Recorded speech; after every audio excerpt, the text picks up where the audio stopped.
Alright, so let's explore the Pink Floyd AI controversy.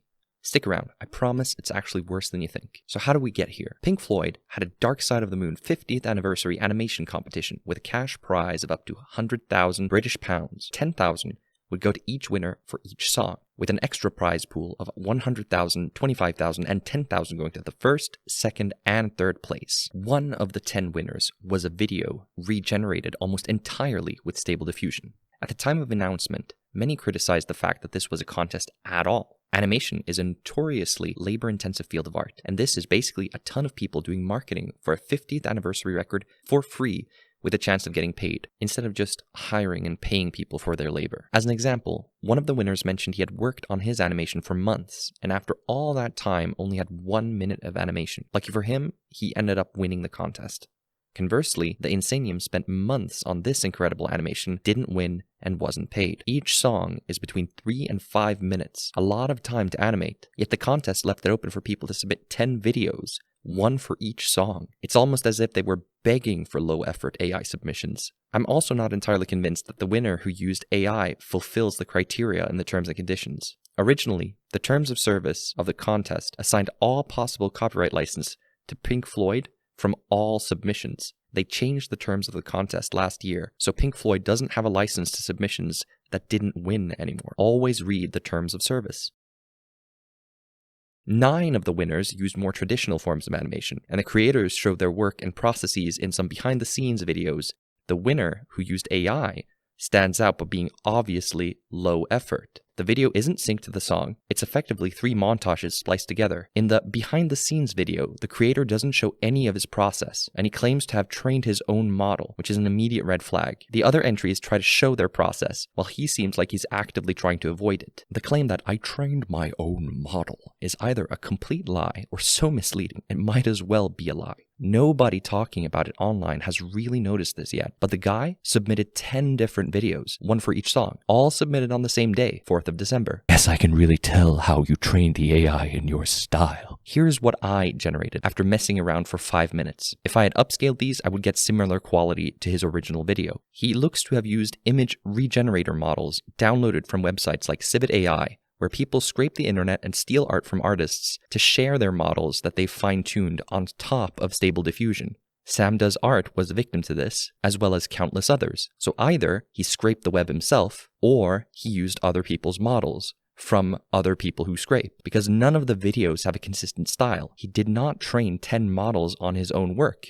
Instead of showing how or talking about his process, he just says it was made with AI, because admitting the actual process would be incriminating and embarrassing. I don't think he wanted to talk about his process, because there was literally nothing to say. He downloaded a model, likely spent 3 hours setting up the software, spent less than 10 minutes writing prompts, and hit render for each video. Most of the airtime is dedicated to describing how he applied to the contest, and the steps he took to get the model. None of this is protected under copyright, because automated processes using AI are not copyrightable.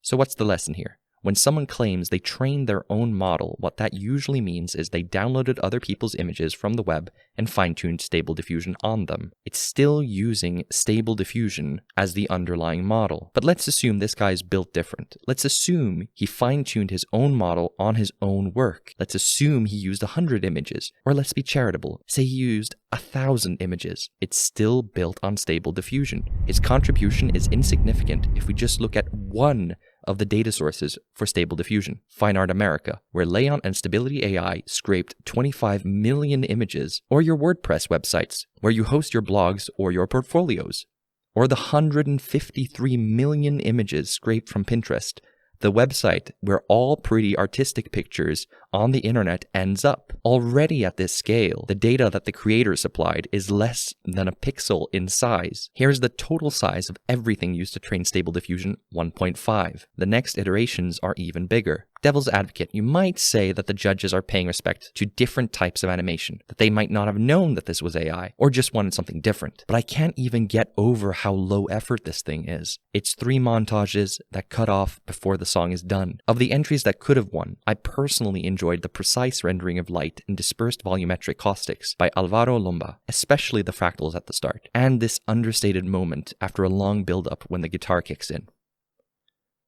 I also think it stands in nice contrast of exploring simulations and procedural animation compared to a lot of the other winners, which used more traditional forms. There was a lot of claymation, stop motion, painterly styles and hand-drawn frames, collage, etc. in the winning entries.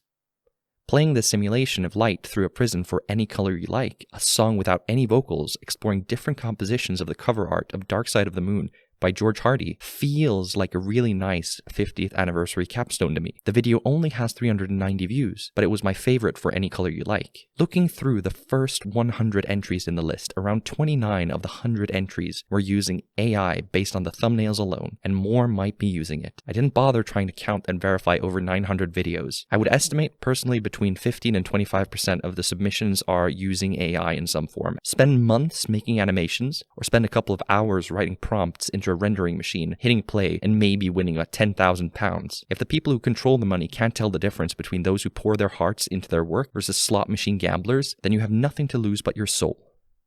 If you want to protect your art from unscrupulous people who want to fine-tune their stable diffusion on your work, be sure to download Glaze and use it when posting. It's completely free and made by an awesome team of PhD students and professors at the University of Chicago. If you want to be a true artistic cyberpunk, force giant companies to waste hundreds of thousands of dollars for not respecting your copyright by ruining their models if they disrespect you, make sure to poison your work with Nightshade. Donate to the Concept Art Association in the US if you want people to fight for your artists' rights. And donate to the European Guild for AI regulation in the EU. Follow me for more deep dives into unmasking AI.